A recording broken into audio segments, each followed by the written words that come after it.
J'aimerais ce soir voir avec vous un passage de l'évangile selon Marc. C'est dans le chapitre 1er de Marc, à partir du verset 40. Et ce passage, voyez-vous, on le retrouve également ensuite dans l'Ancien Testament. Enfin, ce passage se réalise dans le Nouveau Testament, mais c'était un rituel qui se faisait également dans l'Ancien Testament, et Jésus a accompli au travers de ce passage quelque chose de formidable qui, pour nous ce soir également, je pense, sera bénéfique. Dans l'évangile, alors, selon Marc, au chapitre 1er, au verset 40, il est dit: un lépreux s'approcha de Jésus, il se met à genoux devant lui et lui demanda son aide en disant: si tu le veux, tu peux me guérir. Jésus est plein de pitié pour lui, il tend la main, touche le lépreux et lui dit: je le veux, sois guéri. Aussitôt, la lèpre quitte le malade et il est guéri. Jésus parle sévèrement à l'homme. Aussitôt après, il le chasse en lui disant: attention, ne dis rien à personne, mais va te montrer au prêtre et offre le sacrifice que Moïse a commandé. Ainsi, tous auront la preuve que tu es guéri. L'homme s'en va, mais il se met à raconter partout et à tout le monde ce qui s'était passé. C'est pourquoi Jésus ne peut plus se montrer dans la ville, il reste en dehors, dans des endroits déserts. Amen. Ici, Jésus fait allusion à un rituel de l'Ancien Testament. On ne le voit pas directement, mais il dit à cet homme dont il vient de guérir la lèpre: va et fais ce que tu dois faire selon ce que prescrit Moïse, selon ce que prescrit la loi. Alors, qu'est-ce qui était prescrit ici? C'était des oiseaux qui devaient être égorgés, sacrifiés, un oiseau égorgé, trempé dans le sang, un autre trempé dans le sang et relâché. Alors, comment Jésus lui-même fait allusion à ce rite, et surtout pourquoi? Nous retrouvons ce rite dans le Lévitique, lorsqu'il est dit: le sacrificateur, au chapitre 14, au verset 5, le sacrificateur ordonnera qu'on égorge l'un des oiseaux sur un vase de terre, sur de l'eau vive. Il prendra l'oiseau vivant, le bois de cèdre, le cramoisi et l'hysope, et il les trempera avec l'oiseau vivant dans le sang de l'oiseau égorgé sur l'eau vive. Il en fera 7 fois l'aspersion sur celui qui doit être purifié de la lèpre, puis il le déclarera pur et il lâchera dans les champs l'oiseau vivant. L'oiseau égorgé, vous savez, l'Ancien Testament sont l'ombre des choses à venir. Et s'il y a une ombre, il faut qu'il y ait quelque chose de réel. Mon ombre n'est que le reflet de ce qui se passe devant moi, de ce qui brille derrière moi, le soleil, qu'importe. Alors le rite ici décrit en image de ce qui s'est passé à la croix. L'oiseau qui va être sacrifié, c'est le type de Jésus, tout simplement.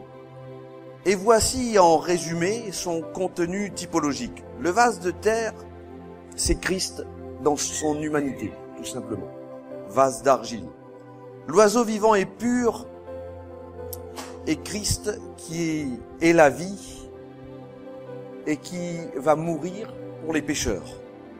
L'eau vive, c'est la parole de Dieu, et également Jésus-Christ qui jusqu'au bout est l'esprit dont il est rempli, dont il veut nous remplir également. Le bois de cèdre, nous n'allons pas développer tout cette typologie, mais juste pour la comprendre ce soir. Le bois de cèdre parle du bois de la croix.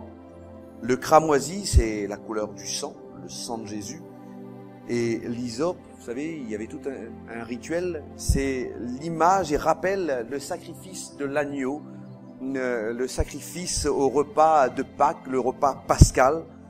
Et il y avait tout ce rituel avec l'hysope qui purifiait également. Et le second oiseau vivant, qui est recouvert du sang de celui qui était mis à mort, représente le lépreux lui-même, qui est maintenant purifié de sa plaie. Et vous l'aurez compris, cet oiseau vivant, recouvert du sang de Jésus, nous représente également. Et l'enseignement que nous pouvons en retirer là-dedans, c'est que le sang de Jésus nous rend libres. Le sang de Jésus nous délivre de tous les pièges et de tous les filets. Faut-il encore que nous puissions nous laisser recouvrir par le sang de Jésus-Christ? Et faut-il encore accepter Jésus dans sa vie? L'oiseau qui est lâché dans les champs, c'est l'image du lépreux qui est guéri, qui est maintenant libéré de son exclusion sociale, spirituelle, économique. Il est l'image du pécheur purifié par le sang de Jésus qui est rendu libre. Et à ce sujet, Jésus affirme dans l'Évangile selon Jean, chapitre 8, au verset 36, « Si donc le Fils vous affranchit, vous serez réellement libre. » Nous ne serons réellement libres que lorsque nous serons affranchis par Jésus-Christ. Lorsque nous serons libérés. Lorsqu'on parle d'affranchissement, il y a cette possibilité de partir là où on veut. Un esclave affranchi, il est libre de circulation. Et puis, il y a également, lorsqu'on parle à la poste, on dit on va affranchir ce colis pour qu'il puisse circuler librement. Donc, on va y mettre un timbre. Donc, il faut qu'on soit timbré. Non. Il faut qu'on soit affranchi. Hein? Alors, voyez-vous, le lépreux, sa vie n'était pas facile. Enfermé dans sa lèpre. C'est une maladie qui était très fréquente. On fêtait il n'y a pas longtemps, malheureusement, encore ici à La Réunion, la journée de la lèpre. C'est une maladie qui était très fréquente à l'époque en Orient. Et il y a des détails qui sont donnés dans le livre du Lévitique au chapitre 13, au verset 14. Mais le mot traduit par lèpre ne semble pas désigner uniquement la maladie que nous connaissons de nos jours. Il pourrait s'agir d'un ensemble de mots considérés comme rendant tout simplement impurs, sans que nous puissions aujourd'hui vraiment préciser le détail de ce mot. Et ce mot en hébreu se désigne par le mot sara'at, qui veut dire fouet, frappé par un fouet. La lèpre arrivait comme un fouet. Elle commence comme peut-être une petite boursouflure qui s'étend. Après, il y a ce blanchissement des poils, des parties malades. Elle met la chair à vif avec des brûlures atroces. Et la lèpre aujourd'hui, on l'appelle plus la lèpre, on l'appelle la maladie d'Hansen. Et elle apparaît sous deux formes. Il y a une forme la plus courante, c'est celle qu'on appelle la lèpre tuberculeuse, avec des ulcérations, des muqueuses. C'est atroce. Je ne sais pas si vous avez déjà vu un lépreux, moi j'en ai déjà vu. C'est terrible de voir ces personnes atteintes de cela. On avait une léproserie également à La Réunion avant, elle a été fermée. Et il y a eu l'année dernière une petite fille que je connaissais qui a été frappée de lèpre. Elle avait 5 ans, elle a été frappée de lèpre, elle a été guérie, merci Seigneur. Mais pour vous dire que même à La Réunion, la lèpre est encore présente. Et la seconde forme de la lèpre est appelée la lèpre anesthésique. Elle endort. Elle s'attaque aux nerfs et provoque des troubles de la sensibilité. On perd sa sensibilité. Et souvent les deux formes s'associent. Les taches commencent à apparaître un peu plus.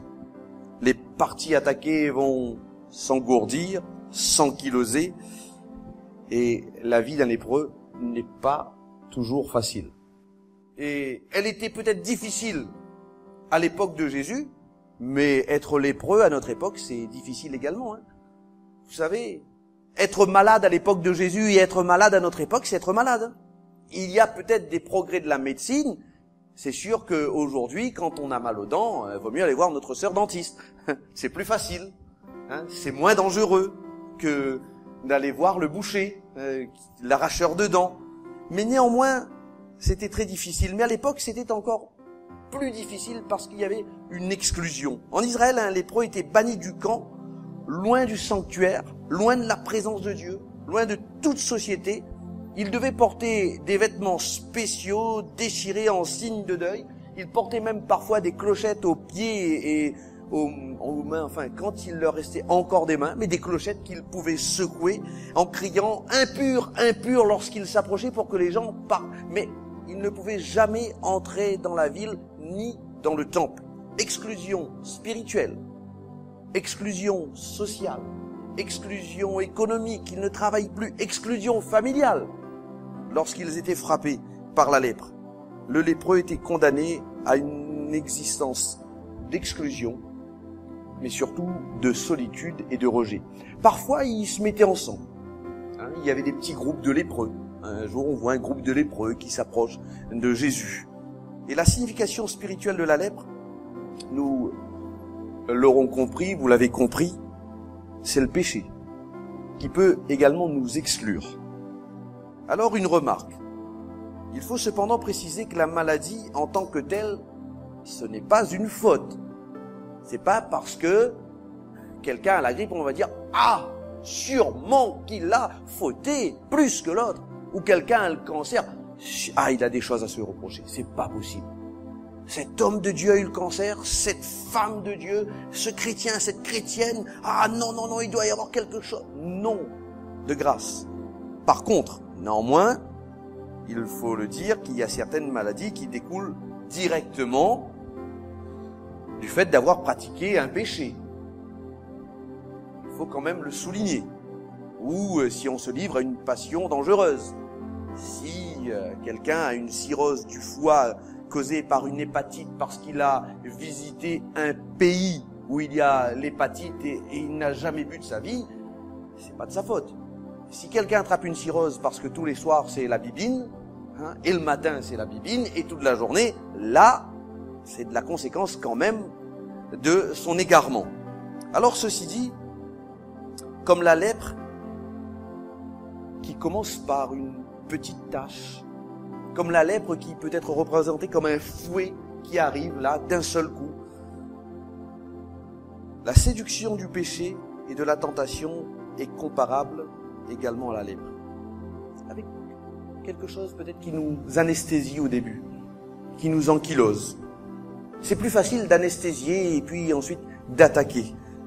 Mais le péché va nous éloigner de Dieu et du sanctuaire et de la présence de Dieu. Comme le lépreux était éloigné de la présence de Dieu, du sanctuaire, du temple, le péché met une séparation entre nous et Dieu. Ce n'est pas Dieu qui le veut, c'est notre péché. C'est nous-mêmes parfois. Bien sûr, il y a cette nature pécheresse dont nous avons hérité. Mais lorsque nous acceptons le Seigneur, nous sommes libérés.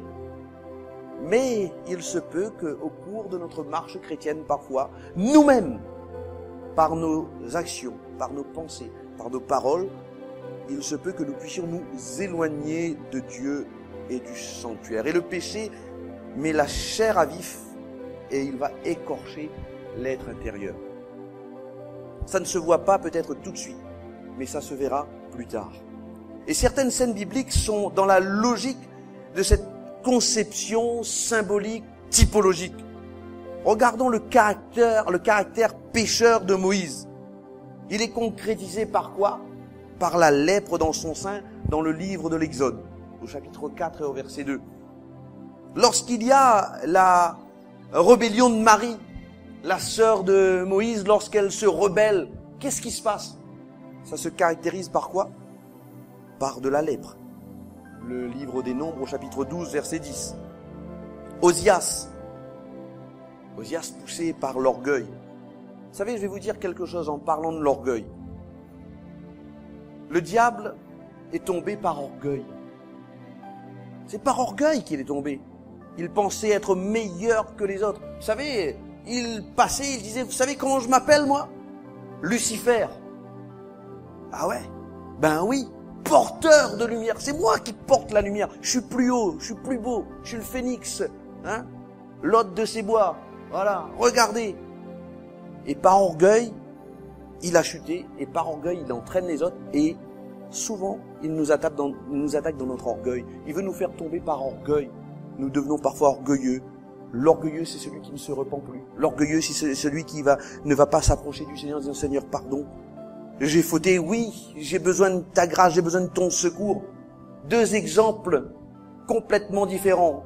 Nous avons deux rois d'Israël, les deux premiers rois. Saül qui reste orgueilleux, qu'est-ce qui se passe? Bam, il chute. David, qui pourtant, regardez bien l'exemple de David un jour. Regardons la vie de Saül et la vie de David. On met les deux vies à côté, on met les deux biographies à côté. Humainement parlant, je condamne David. Je dis, c'est pas possible. Saül, je le condamne pas. Il a fait deux, trois petites choses. Seigneur, pourquoi il n'a pas attendu le prophète? Franchement, pourquoi il a fait ça? Non, mais c'est par orgueil qu'il a fait ça. David, par contre, mauvais père, mauvais mari, il a commis des meurtres, il a commis l'adultère. Quand on regarde la biographie de David, on se dit, mais c'est pas possible. Et pourtant, la Bible déclare, David, homme selon mon cœur. David n'était pas orgueilleux. Il aurait pu l'être, avec sa position, ainsi de suite. Mais David, c'était un homme qui savait se repentir. Et l'orgueil qui pousse Osias à un acte interdit et blasphématoire est sanctionné directement par la lèpre. Et aussi, il faut noter, dans l'Ancien Testament, quelqu'un qui n'était pas du tout au bénéfice de la loi mosaïque, quelqu'un qui ne connaissait pas du tout les Écritures, qui n'avait jamais été dans un temple ou quoi que ce soit, et il était même ennemi du peuple de Dieu. Il était celui qui avait combattu l'armée d'Israël et qui a été même vainqueur de l'armée d'Israël, ennemi du peuple de Dieu. Il va être au bénéfice d'une guérison miraculeuse. C'est le général Naaman qui va être guéri de sa lèpre. Et pour être guéri de sa lèpre, notez également qu'il a fallu qu'il sorte de son orgueil. Parce qu'il est arrivé, il pensait que moi je suis le grand général Naaman, ainsi de suite. Et non, le prophète lui dit, va, trempe-toi dans l'eau du Jourdain là. L'eau boueuse du Jourdain, là-dedans tu veux que je me trempe? C'est pas possible. Chez nous, le barbare, ainsi de suite, c'est magnifique, non. Et puis, il y a son serviteur qui revient et dit, vas-y. Et là, il s'humilie et il va recevoir la guérison. Que nous puissions comprendre ce soir que le Seigneur est celui qui veut nous guérir. Et l'identification du lépreux avec l'oiseau vivant et relâché, que nous puissions nous l'approprier ce soir. Vous savez, avant d'être relâché, l'oiseau avait été capturé. Autant le lépreux guéri, purifié, pourra s'identifier avec l'oiseau qui va être relâché, et autant auparavant, il peut aussi se comparer avec l'oiseau qui est pris au piège, pris dans le filet de l'oiseleur. Avant de servir au rite de purification, les deux oiseaux ont dû être capturés. Et même celui qui a été égorgé pour donner son sang, annonçant le Seigneur Jésus dans son sacrifice accompli pour chacun d'entre nous. Jésus s'est laissé, entre guillemets, attraper, si vous le voulez, capturer ou enfermer. Voilà. Il s'est laissé enfermer dans les limites de la condition humaine, devenant un vase de terre, un vase d'argile, un humain parmi les humains. D'abord, le Seigneur s'est laissé enfermer dans les limites de cette condition humaine. Et la Bible nous l'apprend dans Philippiens au chapitre 2, verset 5, en nous disant « Ayez en vous la pensée qui était en Christ Jésus. Lui, dont la condition était celle de Dieu, il n'a pas estimé comme une proie à arracher d'être égal avec Dieu, mais il s'est dépouillé lui-même, en prenant la condition d'esclave, en devenant semblable aux hommes, après s'être trouvé dans la situation d'un homme, il s'est humilié lui-même en devenant obéissant jusqu'à la mort sur la croix. Alléluia. Le Seigneur Jésus-Christ qui lui-même prend cette condition humaine, qui s'enferme dans cette carapace avec laquelle nous luttons. Remarquez bien et remarquons chacun que la chair nous cause bien et bien des problèmes. Jésus s'enferme dans cette condition humaine. Et son arrestation et sa mise à mort furent des actes auxquels il s'est livré volontairement. Il donne sa vie. Personne ne la prend. Le Père même, parce que je donne ma vie afin de la reprendre, il nous l'apprend dans l'évangile de Jean, chapitre 10 et au verset 17. Il est dit dans la version, la Bible de Jérusalem, c'est pour cela que le Père m'aime, parce que je dépose ma vie pour la reprendre. Personne ne me l'ôte. Il le dira dans Jean chapitre 10, verset 18. Mais je la donne de moi-même, j'ai le pouvoir de la donner, j'ai le pouvoir de la reprendre. Tel est l'ordre que j'ai reçu de mon Père. Et une parole plus actuelle, une version plus actuelle, la parole de vie, nous dit, personne ne prend ma vie, mais je la donne moi-même. J'ai le pouvoir de la donner, j'ai le pouvoir de la recevoir à nouveau. C'est l'ordre que mon Père m'a donné. Jésus, l'oiseau qui se laisse enfermer et qui va se laisser ensuite égorger qui va verser son sang pour chacun d'entre nous. Mais il y a l'oiseau qui est capturé. Le lépreux a été capturé par la maladie. La maladie l'a attrapé. Souvent, on dit, j'ai attrapé la grippe. La grippe m'attrape. Je me lève pas le matin en me disant, tiens, j'ai attrapé une maladie ce matin. Celle-là. Pourquoi pas, hein? Non. La maladie nous attrape. Les souffrances nous assaillent. Et il s'est retrouvé dans l'état de l'oiseau pris dans le filet de l'oiseleur. L'oiseau libéré auquel nous pouvons nous identifier. Le sacrificateur ordonnera qu'on égorge l'un des deux oiseaux sur un vase de terre. Vous vous rappelez de ce texte du Lévitique? Et avec ce sang de l'oiseau qui va être sacrifié, on va tremper l'autre oiseau pour qu'il soit libéré. Et le rapprochement peut se faire avec le témoignage d'un homme qui comparait le peuple également à des oiseaux qui avaient besoin d'être libérés.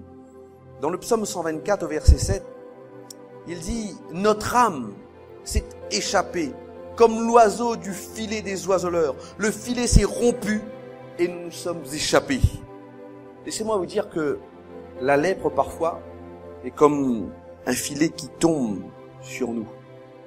Comme le filet qui est dressé pour capturer les oiseaux, le péché également est comme un filet, comme un piège devant nous. Et nous ne voyons pas forcément ces choses, mais le Seigneur veut briser le filet de l'oiseleur. Il nous faut sortir des liens du péché, il nous faut sortir de ces liens qui nous environnent si facilement, qui nous enlacent, qui nous enferment. Et nous avons besoin pour cela de la grâce de Dieu. Nous avons besoin qu'il y ait ce sacrifice qui soit accompli. Vous savez, d'autres filets menacent la vie et la liberté de l'être humain. Il y a le filet de la mort éternelle loin de Jésus-Christ. Pas de la mort terrestre simplement. De toute façon, vous savez, tôt ou tard, peut-être ce soir, peut-être demain, peut-être dans 20 ans, nous ne voulons pas, comme le dit Eric, célébrer des obsèques, mais ça peut arriver. Ça peut arriver à n'importe qui d'entre nous. Mais l'Ecclésiaste disait dans son livre au chapitre 9 au verset 12, « L'homme ne connaît pas non plus son heure. Pareil aux poissons qui sont pris au filet fatal et aux oiseaux qui sont pris au piège. Comme eux, les fils de l'homme sont enlacés au temps du malheur lorsqu'ils tombent sur eux tout à coup. » Personne ne saura lorsque le glas sonnera. Personne ici ne peut dire quand c'est que Jésus-Christ reviendra. Alors souvent on pense qu'il va revenir plus tard parce qu'on dit ça fait 2000 ans qu'on nous dit que Jésus revient et il n'est pas encore revenu. Mais vous savez, pendant 2000 ans, il y a des gens qui sont allés rejoindre Jésus-Christ. Et il y en a qui ne rejoindront jamais Jésus parce qu'ils n'ont pas voulu l'accepter de leur vivant. Car il est réservé à l'homme de mourir une seule fois, après quoi vient le jugement. Nous avons besoin de comprendre ces choses. Que si le Seigneur ne vient pas à nous maintenant, nous pouvons aller au Seigneur peut-être ce soir, ou peut-être demain. Suis-je prêt? Seigneur, délivre-moi du filet de l'oiseleur. Il y a le filet des pièges tendus par les méchants. Bon, pas ici. Mais il y a des méchants. Si la Bible en parle, c'est qu'il y a des méchants. Vous connaissez peut-être des hommes méchants, hein? Des femmes méchantes, des enfants méchants, que sais-je encore. Le psaume 57, verset 7 nous dit « Ils avaient tendu un filet sous mes pas, mon âme se courbait, ils avaient creusé une fosse devant moi. » Et la conclusion, c'est « Ils y sont tombés ». Ça c'est bien, hein, entre guillemets. Voilà. On n'est plus aussi vindicatif, Seigneur, hein, donne-moi l'épée pour que je brise les dents de mes ennemis. Non, pas ainsi, mais Seigneur, garde-moi. Garde-moi de toutes ces manigances. Garde-moi de tous ces pièges dans lesquels parfois on voudrait me faire tomber, que ce soit au travail, que je sois patron ou employé. Parfois il y a des difficultés, des souffrances. Seigneur, garde-moi, protège-moi, que je ne puisse point tomber dans les pièges qu'on dresse devant moi.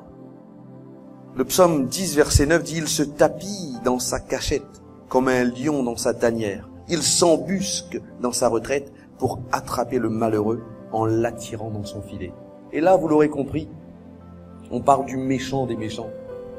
Notre ennemi, le diable. qui lui va nous tendre des pièges. Il va mettre à chaque fois un filet pour que nous ne puissions jamais atteindre le but que le Seigneur veut pour nous. Il va dresser devant nous des embûches. Il va faire tout son possible pour que nous ne puissions pas atteindre le but que Jésus nous a fixé et recevoir cette couronne de vie, mes frères et mes sœurs. Si nous, parfois, nous avons tendance à baisser les bras, si nous, parfois, nous voulons déposer les armes, si nous, parfois, nous voulons peut-être enlever notre armure, vous savez, le diable, jamais il ne se repose et tout le temps, il est en train d'essayer de nous attaquer. Que ce soit en pensée, en parole, toutes sortes d'attaques, de mauvaises pensées, mais que nous puissions résister. Vous savez, lorsque nous parlions la semaine dernière de l'armure du chrétien, le casque du salut, l'épée de l'esprit, la cuirasse de justice, la ceinture de vérité. Vous savez, cette armure, c'est Jésus. Avoir Jésus comme armure, c'est qui notre salut, le casque du salut? C'est Jésus. C'est qui la vérité, la ceinture de la vérité? Je suis la vérité, a dit Jésus. C'est la cuirasse de la justice. C'est qui notre justice? C'est Jésus. C'est qui nous donne l'évangile? C'est Jésus, la bonne nouvelle. C'est qui nous communique la foi et qui nous demande d'avoir la foi. Ayez la foi de Dieu, ayez foi en Dieu. C'est Jésus, notre foi. C'est de Jésus dont j'ai besoin d'être revêtu pour être protégé contre les filets de l'ennemi. Mais ne mettons pas tout sur le dos du diable, sur le dos des autres. Parce qu'il y a des filets dans lesquels je peux tomber parce que j'ai des engagements irréfléchis.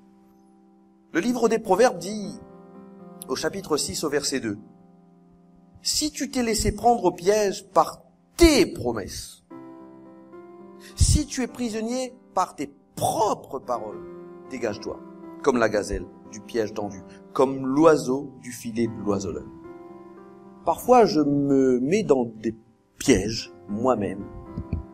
Je fais un piège pour moi, sans m'en rendre compte. On le fait, ou parfois on s'en rend compte également. Il faut s'en dégager. Nos paroles, parfois, peuvent nous engager. Nous peut être pris au piège par nos propres promesses. On peut être pris au piège par nos propres égarements. On peut être pris au piège par nos propres mauvaises pensées. Et ne mettons pas cela toujours sur le dos du diable, mes frères et sœurs. Nous avons notre libre arbitre. Nous pouvons, nous aussi, parfois faire nos propres bêtises. Surtout quand nous sommes adultes. Pour l'enfant, c'est autre chose. Mais voyez-vous, la bêtise, les erreurs, le péché, toutes ces choses, nous n'avons pas besoin d'apprendre. Personne ici, un jour, s'est levé le matin en disant « Bon, mon fils, ma fille, aujourd'hui, papa va t'enseigner à désobéir. » Qui a enseigné à ses enfants à désobéir? Personne. Personne, j'espère. On n'a jamais... Moi, mes parents m'ont pas appris à désobéir. Et j'ai désobéi. C'est cette nature, pécheresse même. Donc, si je suis pris au piège, il faut que j'en sois délivré. Il faut que je puisse vivre cette libération. Et la libération sera ma conclusion.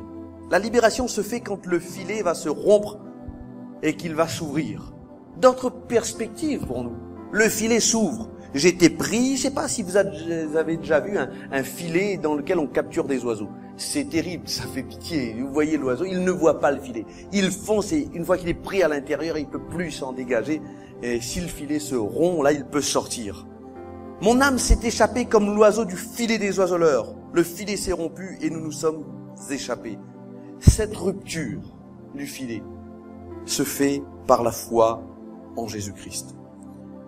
Le psaume 25 au verset 15 nous dit « Je tourne constamment les yeux vers l'Éternel, car il fera sortir mes pieds du filet. » C'est le Seigneur qui fera sortir nos pieds du filet. On est pris là dans ce piège, dans ce filet, et parfois un mauvais filet. C'est le Seigneur qui nous délivre. Le psaume 91 verset 3 nous dit « Car c'est lui qui te délivre du filet de l'oiseleur, de la peste et de ses ravages. » C'est lui l'Éternel, c'est lui, Jésus-Christ. Et le lépreux, lorsqu'il sera libéré, ce lépreux, ensuite il va partir partout, alors que Jésus lui avait donné une recommandation. On pourrait prêcher également sur cette interdiction de Jésus. Ça nous choque parfois quand Jésus dit « Je t'interdis d'aller dire ». Pourquoi un autre jour. Mais il y a le retour à la vie sociale pour lui. Il y a le retour à la vie communautaire. Il n'est plus isolé. Il n'est plus seul. Et le péché a tendance à nous isoler des autres parfois, mais surtout à nous isoler de Dieu, à nous éloigner de Dieu. Nous pouvons avoir à nouveau, lorsque le Seigneur intervient et que nous acceptons cette délivrance de Jésus-Christ, une vie communautaire, une nouvelle communication avec Jésus-Christ. Nous pouvons communiquer avec Christ. Le Lévitique, au chapitre 14, verset 8, dit « Celui qui se purifie lavera ses vêtements ». Là, il s'agit toujours de la lèpre. « Rasera tout son poil », c'est facile pour certains, « et se baignera dans l'eau, et il sera pur. Ensuite, il pourra entrer dans le camp, mais il restera 7 jours hors de sa tente. » Au verset 9, le 7e jour, il rasera tout son poil, sa tête, sa barbe, ses sourcils. Il rasera tout son poil, il lavera ses vêtements et baignera son corps dans l'eau et il sera pur. Il y aura ensuite l'intervention de 2 agneaux annonciateurs de Jésus, l'agneau de Dieu qui ôte le péché du monde. Remarquez quelque chose. Sous l'ancienne alliance, on sacrifiait pour couvrir le péché. On couvrait le péché. Vous voyez l'image, on couvre. Mais le péché est là. On couvre le péché.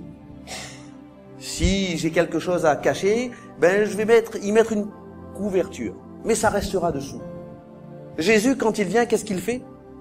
Il ôte le péché de l'humanité. C'est plus pareil. Jésus veut nous libérer, nous affranchir pleinement. Et dans le Lévitique, au chapitre 14, verset 10, il est dit, le 8e jour, il prendra 2 agneaux sans défaut et une brebis d'1 an sans défaut, 3/10 d'un épha de fleurs de farine en offrande, pétrie à l'huile et un log d'huile. La purification va se faire de 3 façons. Il y aura cette purification qui se fera sur l'oreille. Il y aura cette purification qui sera faite sur le pouce, sur la main et sur le pied. Le Seigneur Jésus-Christ veut purifier parfois ce qui entre là. Ce qui a nourri peut-être nos pensées. Il veut purifier notre écoute. Aujourd'hui, avec les masses médias, il y aurait besoin également de purifier peut-être même nos yeux, je pense. Il va purifier également, il y aura cet acte de purification par le pouce, l'activité, la main. Le Seigneur veut que notre activité soit une activité qui soit digne également du Seigneur Jésus-Christ. Et puis, le pied, la marche, marcher avec Dieu. Enoch marcha avec Dieu, puis il fut enlevé. Avec qui je marche? Qui marche à côté de moi? Est-ce que mes pensées sont pures devant le Seigneur? Seigneur, j'ai besoin de ta grâce. Parle pour moi. Seigneur, j'ai besoin de ton secours. J'ai vraiment besoin de ta bénédiction dans mes pensées, dans ma parole, dans mes actions, Seigneur, dans ce que je fais, dans ma marche. Chaque jour, Seigneur, viens, purifie-moi. Délivre-moi, Seigneur. Je sais pas si quelqu'un peut faire cette prière ce soir, mais si vous avez besoin de cette délivrance, approchez-vous de Jésus-Christ. Le sacrificateur prendra du sang de la victime de culpabilité. Il en mettra sur le lobe de l'oreille droite, sur celui qui se purifie, sur le pouce de sa main droite, sur le gros orteil de son pied droit. Et puis le sacrificateur mettra de l'huile. Ici, c'est l'exemple, la typologie du Saint-Esprit. Et il y a exactement la même chose. Le lobe de l'oreille, au verset 17 du Lévitique chapitre 14.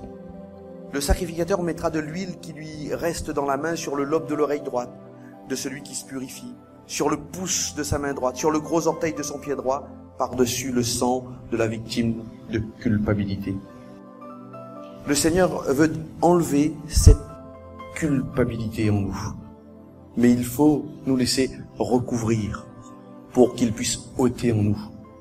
Que nous puissions laisser Jésus ce soir agir dans nos cœurs, dans nos vies. Purifier ce qui ne va pas dans mon cœur, purifier ce qui ne va pas dans ma vie. Il n'y a pas de parfait parmi nous. Est-ce qu'il y a quelqu'un qui s'appelle parfait ici? Il n'y a personne de parfait. mais nous recherchons la perfection. Et du reste, si cette Église est parfaite, elle est imparfaite ce soir parce que je suis imparfait et j'y suis. Donc désolé, je suis présent, j'ai rendu cette assemblée imparfaite. Mes frères et sœurs, ce n'est pas parce que nous avons eu une erreur de parcours.